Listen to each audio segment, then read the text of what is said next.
Hello friends, welcome to இல்லறம். இன்றைக்கி நம்ம இல்லறமில் பட்டூரை எப்படி பண்ணுறதுன்னு பார்க்கலாம். அதுக்கு முன்னாடி இல்லறம் சேனலை சப்ஸ்கிரைப் பண்ணாதவங்க சப்ஸ்கிரைப் பண்ணி வச்சுக்கோங்க. கூடவே உடனுக்குடன் அப்டேட் வேணும்னா பக்கத்தில் இருக்க பெல் பட்டனையும் மறக்காமல் கிளிக் பண்ணி வச்சுக்கோங்க. இப்போது பட்டூரை எப்படி பண்ணுறதுன்னு பார்க்கலாம். இதுக்கு ஒரு பவுலில் 1 கப் மைதா மாவு எடுத்துக்கலாம். கூடவே 1 கப் ரவை எடுத்துக்கலாம்.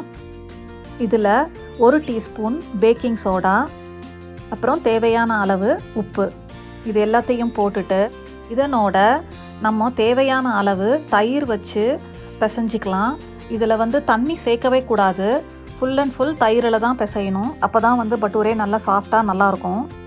முதல்ல இதை நல்லா எல்லாத்தையும் மிக்ஸ் பண்ணிவிட்டு அதுக்கப்புறமா கொஞ்சம் கொஞ்சமாக தயிரை சேர்த்தி நம்ம பிசைஞ்சி எடுத்துக்கலாம்.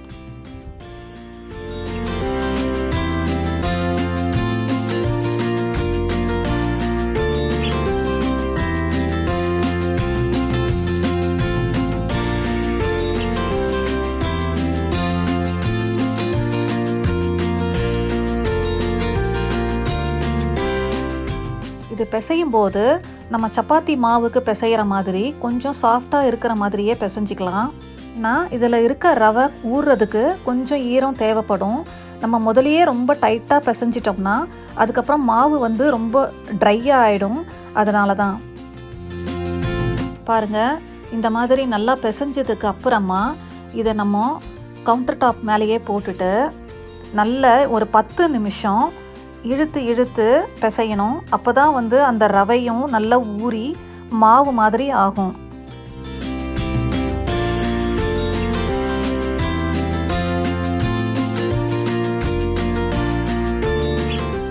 இப்போது ஒரு 10 நிமிஷம் இந்த மாதிரி பிசைஞ்சதுக்கு அப்புறமா ஒரு பவுலில் போட்டுட்டு லைட்டாக மேலே கொஞ்சம் எண்ணெய் தடவிட்டு நம்ம ஒரு ஈர துணியை வச்சு மூடி ஒரு 10லேருந்து 15 நிமிஷம் வரைக்கும் அப்படியே வச்சுடுவோம்.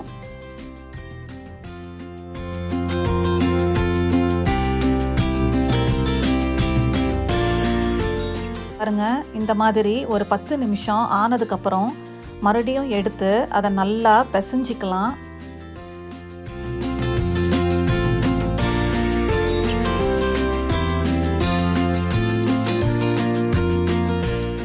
இதை நல்லா இந்த மாதிரி பிசைஞ்சிட்டு மறுபடியும் நான் பவுலில் போட்டுட்டு எண்ணெய் தடவிட்டு நம்ம ஈர துணியை வச்சு மறுபடியும் மூடி வச்சிடலாம். ஒரு 10லேருந்து 15 நிமிஷம் வரைக்கும் மறுபடியும் வைக்கலாம்.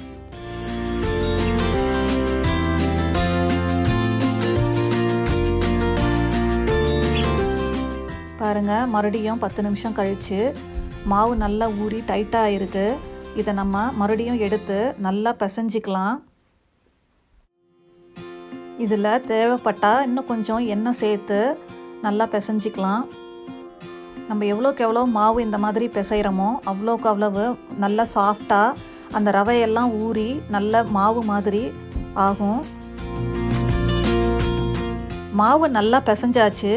இப்போது நம்ம எப்பவும் போல் சப்பாத்திக்கு செய்கிற மாதிரி சின்ன சின்ன உருண்டைகளாக பிடிச்சி வச்சுட்டு நல்லா மெலிசாக தேய்ச்சி எடுத்துக்கலாம்.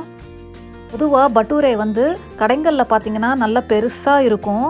நம்ம வீட்டில் பண்ணும்போது அவ்வளோ பெருசு பண்ணணும்னு அவசியம் இல்லை. நமக்கு வேணுங்கிற சைஸ்லேயே நம்ம தேய்ச்சி எடுத்துக்கலாம்.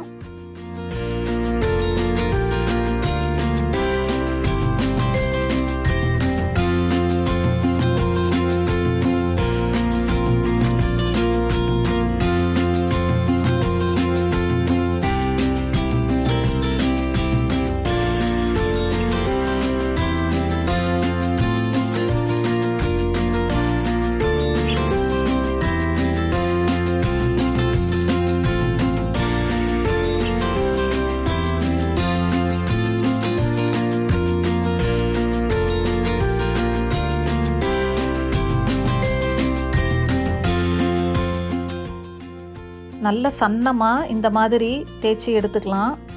இப்போது இதை நம்ம எண்ணெயில் பொரித்து எடுத்துடலாம்.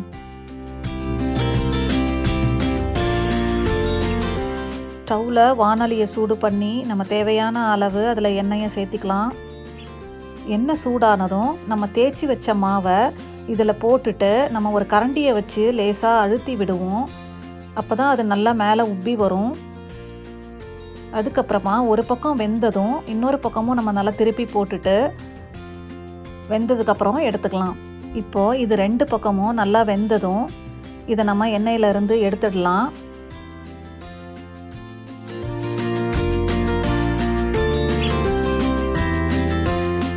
பாருங்கள், ரொம்பவே சுவையான சாஃப்டான பட்டூரே ரெடி ஆயிடுச்சு. இந்த பட்டூரேவை நம்ம சன்னா மசாலாவோட வச்சு சாப்பிடும்போது ரொம்பவே நல்லாயிருக்கும்.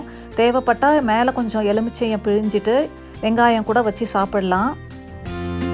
நீங்களும் கண்டிப்பாக இதை உங்கள் வீட்டில் செஞ்சு பாருங்கள், உங்களுக்கும் ரொம்பவே பிடிக்கும். நீங்களும் கண்டிப்பாக இதை உங்கள் வீட்டில் செஞ்சு பாருங்கள். செஞ்சுட்டு கமெண்ட்ஸில் எப்படி இருந்ததுன்னு சொல்லுங்கள். உங்களுக்கு இந்த வீடியோ பிடிச்சிருந்ததுன்னா லைக் பண்ணுங்கள், ஷேர் பண்ணுங்கள். மறக்காமல் இல்லறம் சேனலுக்கு சப்ஸ்கிரைப் பண்ணுங்கள். உடனுக்குடன் அப்டேட் வேணும்னா பக்கத்தில் இருக்க பெல் பட்டனையும் மறக்காமல் கிளிக் பண்ணி வச்சுக்கோங்க. தேங்க்யூ.